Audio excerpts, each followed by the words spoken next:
Rugby World Cup quarterfinal number one, folks, and it's the Argentinians who make the semis with a 29 points to 17 win over Wales. I've just watched this here at NZ, 4 in the morning kickoff. Pretty good game, man. I think at least 3 lead changes.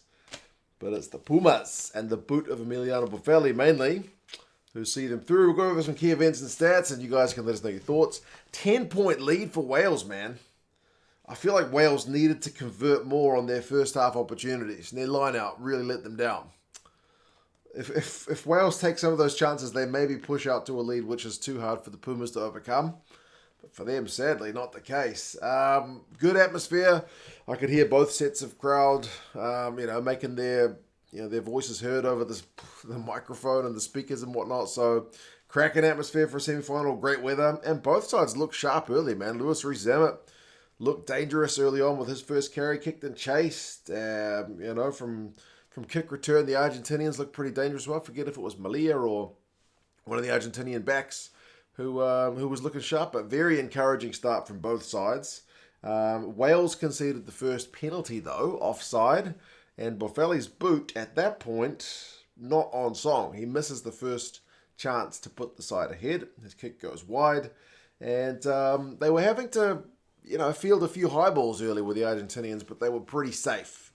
Good to see the Argentinian back three had practiced their high ball catching because Wales were giving them a bit of practice, but they were pretty secure, which was pleasing. Liam Williams was pretty brave as well when the Argentinian kick was just perfectly balanced enough that he had to dot it down for a goal line dropout, but he just grubber kicked it out of the goal area, himself into the 22 and just picked it up. So a good bit of heads-up play. Brave thing to do in a quarterfinal. But, yeah, still no score for all this kind of early back and forth. But the first points did finally come on 14 minutes. And it was Argentina knocking it on. Scrum gives Wales a decent little platform in Argentinian territory. Some phases, and then just seemingly out of nowhere, Gareth Davis, inside ball to Dan Bigger, the veteran, who was looking a little bit tender at times when he would take contact. But, yeah, man, he goes through 7 points to 0. Great wee bit of play for Wales because they exploited that gap, to a T. And then the ref has to be changed. Jaco Papers hurt himself. So Carl Dixon refs the rest of the game, which was maybe a bit disruptive because certainly the teams prepare for how the referee is going to control the game and their kind of own personal tendencies. But yeah, a ref change after 15 minutes. And half of the Welsh guys needed jersey changes because their numbers were falling off, which was bizarre. I don't think we've seen that at this point up until the World Cup. Somebody mucked up with the Welsh jersey preps. But yeah, it's 7-0, soon to become 10 when Argentina are offside. Both sides had a few knock-ons, but by 20 minutes, Wales are up 10-0, having slotted a penalty. They've got a try. There's a new ref, and they're looking pretty good value for that first 20-minute lead. And then Argentina start conceding the penalties, and this is where I feel like Wales let them off the hook. This is the period Wales needed to clock up some points. A penalty conceded at the breakdown, Wales lose their line-out. Argentina actually counter from that lost line-up, but they end up knocking it on. So it's a let-off for Argentina, maybe even a let-off for Wales, and the fact that the Argentinians knocked it on. Chocobates goes off injured, which is unfortunate because it's still pretty early on the game. But then Argentina concede another penalty. It's a Welsh chance. Argentina win a penalty at the breakdown. So that's 2 chances that the Welsh guys have had in some pretty decent territory, not taken. They immediately win a penalty in reply, though, did the Welsh guys, when Argentina tried to get things going their way. But that penalty, Bigger hooks left. So you've had 2 potential, wee bits of territory let off, and then Bigger's kick going left is another bit of a let off.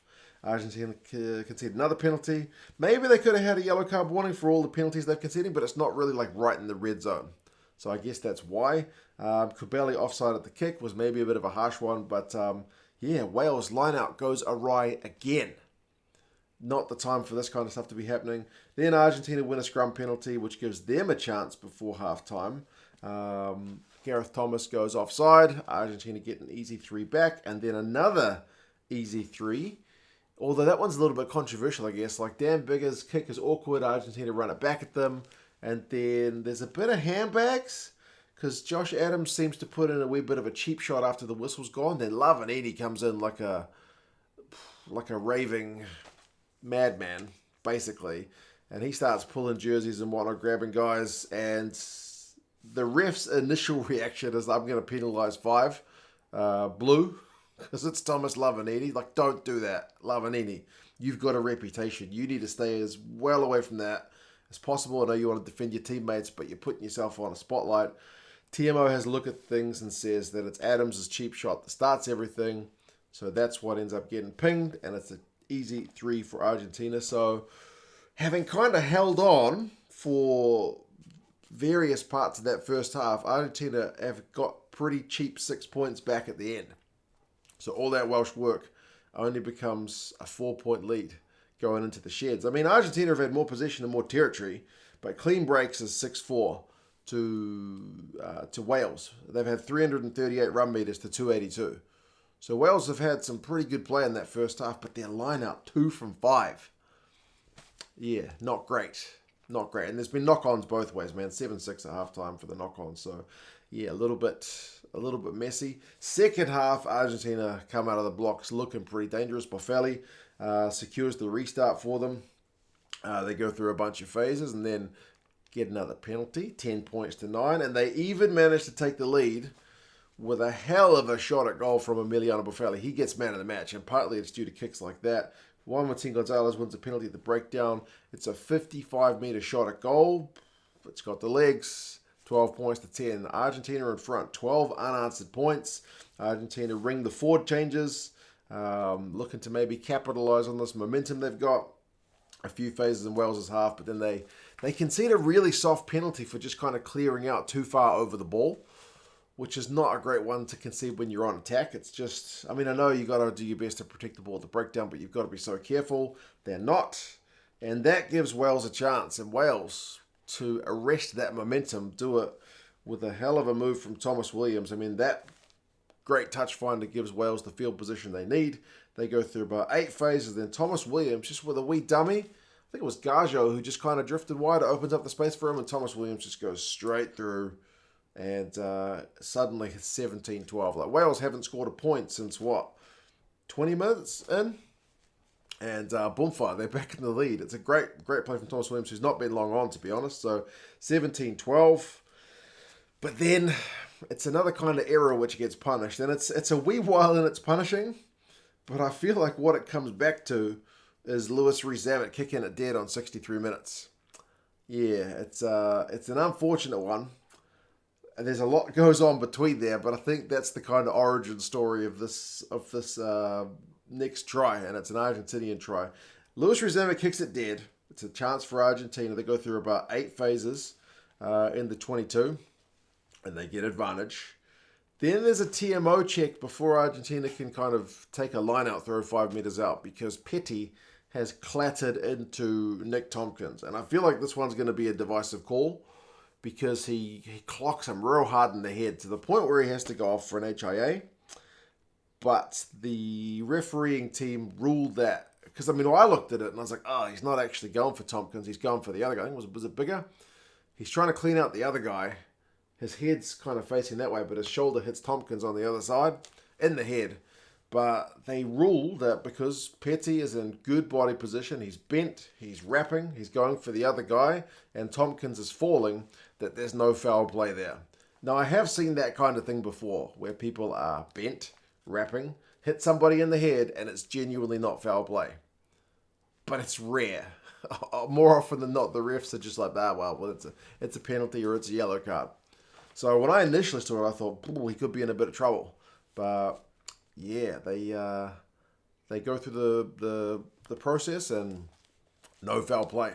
So that means Tompkins has to go off, and Wales have still got that penalty conceded, which was the initial penalty conceded on defence. So it's a 5 metre line out. It's a maul, advantage, but held up. Back for the penalty, 5 metre line out again. Maul phases advantage, yellow card warning. Line out, this time it's Crevi who's on for Montoya. Maul again, the maul is stopped, but then Sclavi is just able to burrow over. After all that Welsh defending, they couldn't stop the big replacement prop from going over, so good conversion from Boffelli means it's 19-17. I think it comes back to that kick dead, man. That's what set up the initial field position. So, yeah, despite the refs calling the middle of it, you can't be kicking it dead. I know it's a thing that happens in rugby games, but it's an unforced error, isn't it? And it's punished. What can Wales do? Can they chase back down the game? Wales get a scrum penalty chance, but then the closest they come, and it's maybe a game changer, is the bloody Maroney tackle for Reece Emmett in the corner. It's Dyer who's come on, who gets the initial line break. They get it to Lewis Reece Emmett out on the wing, and it looks like he's going to score for all money, but Maroney, the veteran, is able to get him into touch. They had to check that he hadn't quite grounded it from like well over the touchline in the air, but yeah, not able to get it down. So just short, he's into touch, and that's a try save. I feel like that's just another one of those, man. If he gets that try, Wales go in front, they get some momentum, maybe they go on to win it, but nah. It's a game-saving tackle for the Argentinians. It's an on-field no try. And then the game is over a few minutes later when Nico Sanchez, the veteran, so we're mentioning these veterans, man. Maroney, Crevy, Sanchez. The veterans maybe make the difference off the bench. Sanchez intercepts a Costello pass as Wales are having to chase the game. And they were looking dangerous, but the fact that he gets that intercept, he's got enough gas to go over. 26-17, that's probably game. And then the veteran, saying that word a lot, Augustine Crevy, he wins a penalty at the breakdown on the 79th minute. It's a penalty shot for the Argentinians, 29 points to 17. Argentina through to a semi-final. We'll wait to see who they are going to play in that one.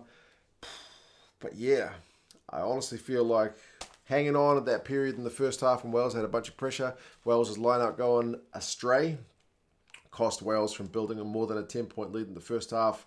And then end of the first half, start of the second, Argentina coming through with like 12 unanswered points. Run meters finished 604 to 414 to Wales. Clean breaks 8-5 to Wales. Defenders beaten 22-21 to Wales.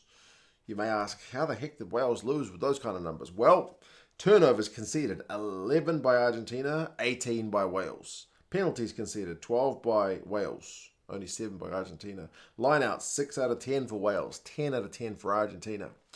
So kind of some key areas, eh? Wales also had to make 168 tackles to 103 by Argentina. Santiago Carreras has 78 metres, 2 clean breaks, 4 defenders beaten. Facundo Issa in the limited time, like he played just over half the game, 55 metres, 6 defenders beaten from him. Kremer makes 13 tackles. Jack Morgan, 17 tackles from him. Liam Williams, before he went off, had 100 plus run metres and beat 3 defenders. Lewis Reece Emmett, likewise 100 plus metres, 3 defenders beaten. So yeah, it is Argentina through to the semis. Congratulations, Argentina. Commiserations, Wales. You got some young players in the side who are going to benefit pretty well, I think, from this World Cup campaign. And I look forward to seeing what Gats can do with them. Because, yeah, I feel like people said this Welsh side wasn't even going to make it out of the pool. And, despite all the disruptions and losing the veterans before the campaign, still put in a performance which can have their heads held high. They could have won this game, maybe took their chances in the first half, not to be. Argentina, man, heck of a comeback. 10-point lead in the quarterfinal was not an easy one to come back from, but they did it really well, and the veterans especially showed some class at the end from the bench. But yeah, you guys let us know your thoughts on the game. How do you think it went? Can you see Argentina winning a semi-final? But yeah, you guys let us know your thoughts. I await All Blacks against New Zealand. Take care. Talk to you again soon. See you later.